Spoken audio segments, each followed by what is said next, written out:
अहकाम हम तफसीली बता रहे हैं। गुज़श्ता वीडियो में हमने ज़िक्र किया कि शादी के बाद पहली रात के मुस्तहब्बात क्या हैं, हराम क्या है मुबाशरत के दरमियान, मकरूह क्या है, मुबाह क्या है, मुस्तहब क्या है, ये हम आज ज़िक्र करेंगे। एक वीडियो हमने बनाई थी जिसमें ज़िक्र किया था बाज़ चीज़ें ऐसे फैल जाती हैं या दूसरे फ़िक़ा से हमारे मोमिनीन परेशान हो जाते हैं कि हमारी बीवी जो है वो इन चीज़ों से आया हराम तो नहीं होगी, जिस तरह दूध उसका मुँह में चला गया बीवी का दूध या इस तरह बाकी चीज़ें, तो वो हम तफसीली ज़िक्र कर चुके हैं। उस वीडियो का लिंक भी हम इस वीडियो की डिस्क्रिप्शन में डाल देंगे, वो ज़रूर देखें ताकि मालूमात में इजाफ़ा हो।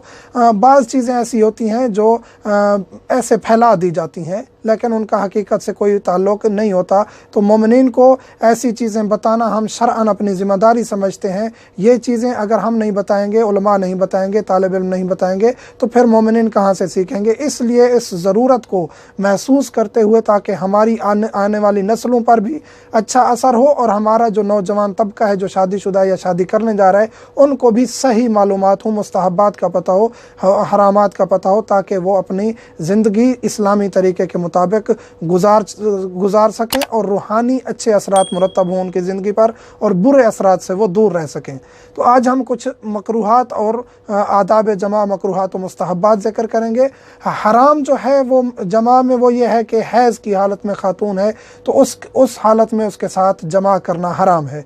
इसके अलावा उसके साथ वतीफ़ दोबर यानी पिछली साइड से मक़अद की तरफ से उसके साथ जमा करना अगर वो ख़ातून राज़ी है फिर भी मकरूह शदीद है, एहतियात करनी चाहिए, ये अमल नहीं करना चाहिए, लेकिन हराम नहीं है। बीवी हराम नहीं हो जाती ऐसा अमल करने से, लेकिन मकरूह है और मकरूह शदीद है। ये था हैज़ की हालत में या ये अमल जो इसकी वजाहत करनी ज़रूरी थी। कुछ मकरूहात हैं जिनके असरात हैं, ये हदीस रसूल और फरमान अहले बैत से हर चीज़ ज़िक्र करने जा रहे हैं। इनमें एक पॉइंट भी किसी आलिम की तरफ से अपनी तरफ से नहीं है, ना हमारी तरफ से है। ये तमाम हदीस के अल्फाज हैं और रिवायात मासूमीन हैं। महीने की पहली, दरमियानी और आखिरी रात जो इस्लामी महीने हैं, रमज़ान, शवाल, ज़िकात वगैरह, इनकी पहला दिन, पहली रात, दरमियानी यानी 15 का दिन, 15 की रात और आखिरी शब, और एक रिवायत में यह है कि आखिरी 2 दिन पूरे महीने के आखिरी जो 28, 29 या 29, 30 का होता है, इस दौरान मुबाशरत नहीं करनी चाहिए। पहली, दरमियानी और आखिरी रात को महीने की, इसमें बीमारियां, बच्चे में बीमारियां पैदा हो सकती हैं। यानी जो बच्चा पैदा होगा इस दौरान अगर मुबाशरत की और बच्चा ठहर गया और वो पैदा होगा तो वो उसमें जज़ाम, बर्स वगैरह बीमारियों का ख़तरा है। इस तरह ज़ोहर के फ़ौरन बाद, ज़ोहर का वक्त होता है, ज़िवाल के फ़ौरन बाद करने से भी, मुबाशरत करने से भी बच्चे में बीमारियां आ सकती हैं। जमा के दरमियान कलाम करना, जमा के दरमियान गैर ज़रूरी ऐसे फजूल गुफ्तगू करने से भी, गैर ज़रूरी अल्लाह का ज़िक्र करना चाहिए, मुस्तहब है। बाज़ मोमिनीन इश्काल करते हैं कि जमा तो बुरा फ़ेल है, बुरा फ़ेल नहीं है, ये महबूब फ़ेल है खुदावंद करीम के नज़दीक। जब दो मियाँ बीवी आपस में मिलते हैं तो खुदा के नज़दीक महबूब फ़ेल है, क्योंकि वो शरी तरीके से अपने आप को मुरतब किए हुए होते हैं और खुदा के दीन पर अमल कर रहे होते हैं। तो उस दौरान अल्लाह का ज़िक्र कर सकते हैं, मुस्तहब है। और कोई कलाम या फजूल गुफ्तगू से उससे अगर बच्चा ठहर जाए उस दौरान तो उसका गूंगा होना ज़्यादा चांस होते हैं उसके, कि वो उसके जो ज़बान है उसमें गुफ्तगू नहीं आएगी, उसके ज़बान गूंगी हो जाएगी। जमा के दरमियान शर्मगाहें देखना, जमा हो रहा है, मुबाशरत हो रही है, उस दौरान मियाँ बीवी एक दूसरे की शर्मगाहें देखेंगे तो बच्चे के अंधा पैदा होने के चांसेस ज़्यादा हैं। यानी ये वो सूरत हाल है जब ऐसा करेंगे और उस दौरान अगर हमल ठहर गया तो जो बच्चा पैदा होगा उनमें ये असरात होंगे। इस तरह जमा के दरमियान किसी और का तसव्वुर करना, जमा हो रहा है, मर्द ने किसी और ख़ातून का नौज़ बिल्लाह मिन ज़ालिक तसव्वुर किया हुआ है, तो इस सूरत में भी बहुत बुरे असरात होंगे। और ये हदीस के अल्फाज हैं कि नौज़ बिल्लाह मिन ज़ालिक वो खुनसा पैदा हो सकता है, बच्चा हो, बच्चा बच्ची यानी लड़का लड़की तो नहीं होंगे, वो खुनसा पैदा होंगे, जिसको कहा जाता है कि शी मेल पैदा होगा बच्चा, नौज़ बिल्लाह मिन ज़ालिक। तो हर चीज़ का इस्लाम ने बता दिया। अगर हम इस्लाम के रास्ते पे चलें तो हम अपने आप को और अपने बच्चों को इन मसाइब व बलियात से बचा सकते हैं। एक ही कपड़ा इस्तेमाल करना, मियाँ बीवी फरागत के बाद जब दोनों फारिग हो जाएं अपनी निजासत को एक ही कपड़े से साफ़ करेंगे तो उनके दरमियान अदावत पैदा होगी, दुश्मनी पैदा होगी। उन दोनों को अलहदा कपड़ा, टिशू, जो भी चीज़ है अलहदा यूज़ करना चाहिए। खड़े होकर मुबाशरत करना, ये इससे भी ममानियत है, अगर खड़े होकर मुबाशरत करेंगे उस दौरान अगर हमल ठहर जाता है तो जो बच्चा पैदा होगा वो बिस्तर में पेशाब करने वाला होगा, हर वक्त वो पेशाब करता रहेगा और चीज़ों को नजस करता रहेगा, उसकी पेशाब करने की रूटीन ख़राब होगी। ईद अज़हा की रात यानी ईद अज़हा की रात मुबाशरत भी मकरूह है, इसका भी इस तरह वज़ी असरात हैं। फलदार दरख्त के नीचे, फलदार दरख्त है, कोई भी फलदार दरख्त है, उसके नीचे अगर करेंगे जमा मुबाशरत तो उस सूरत में भी बच्चा जो है वो जल्लाद पैदा होगा, कातिल पैदा होगा, यानी संग दिल पैदा होगा, तो उस सूरत में भी इज्तनाब करना चाहिए। सूरज की शुआओं के सामने, सूरज की शुआएं सामने पड़ रही हैं तो उस सूरत में बिल्कुल मियाँ बीवी को अपने जिस्म से कपड़े बिल्कुल खाली नहीं कर देने चाहिए, ये भी मकरूह है। उनके जिस्म के ऊपर थोड़ा सा कपड़ा होना चाहिए जो उनको ढांप ले।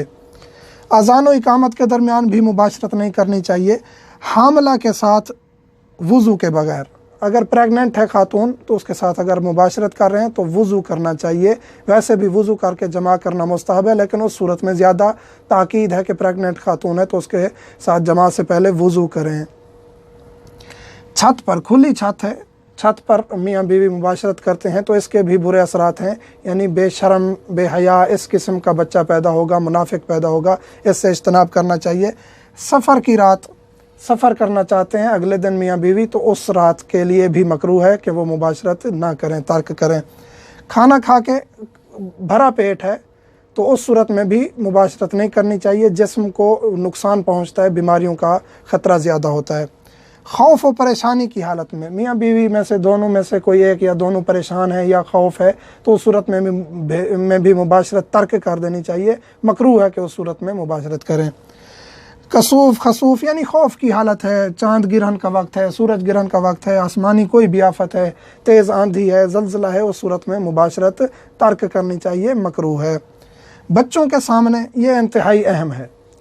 बाज़ दफ़ा मकान तंग होता है, एक कमरा है या ऐसी सूरत हाल है कि बच्चे आपके मियाँ बीवी जो है ना वो मुबाशरत कर रहे हैं, बच्चे आपके सामने हैं तो वो जाग ना रहे हों, जाग भी ना रहे हों, अगर वो सो रहे हैं और उनकी नींद इतनी पक्की नहीं है कि आपकी आवाज़, मुबाशरत की आवाज़, आपकी जो मुबाशरत के दरमियान आवाज़ें निकल रही हैं या आपकी सांस निकल रही है, बच्चा इतना करीब सोया हुआ है, लेटा हुआ है, आपको देख रहा है या आपको सुन रहा है, उस सूरत में नऊज़ बिल्लाह मिन ज़ालिक, ये हदीस के हर चीज़ हदीस से बता रहे हैं कि वो नऊज़ बिल्लाह मिन ज़ालिक ज़ानी या ज़ानिया होंगे, लड़का है या लड़की, उनमें ज़िना की जो है वो गलत आदत कुदरती तौर पर इन वालिदैन के इस फ़ेल से उनमें आ जाएगी।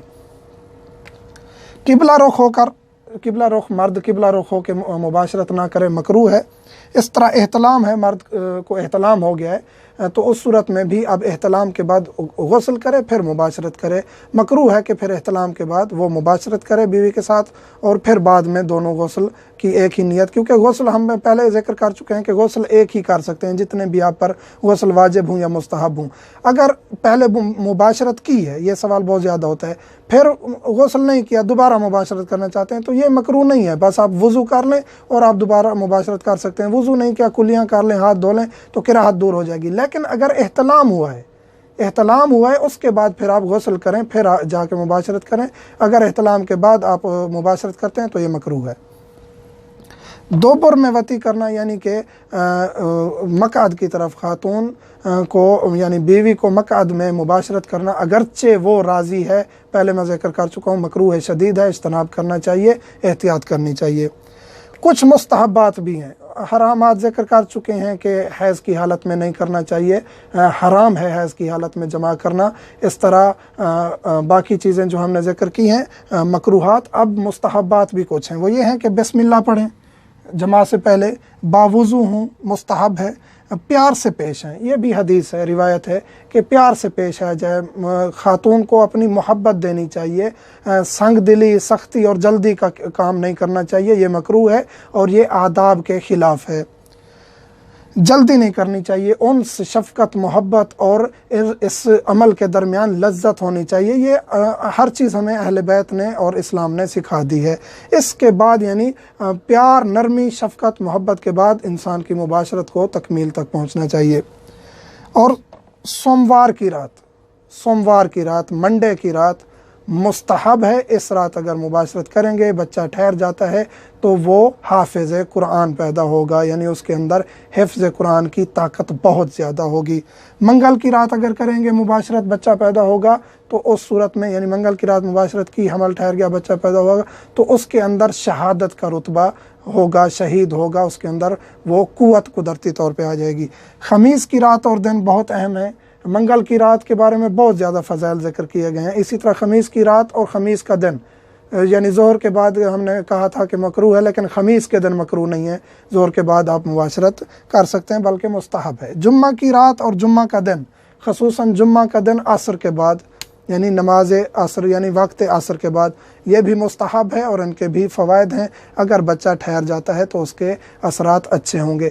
ये मकरूहात और मुस्तहबात ज़िक्र करने का मकसद ये है कि अगर इन चीज़ों का ख्याल रखा जाए तो हमारी जो आने वाली नस्लें हैं उनमें अच्छे असरात होंगे।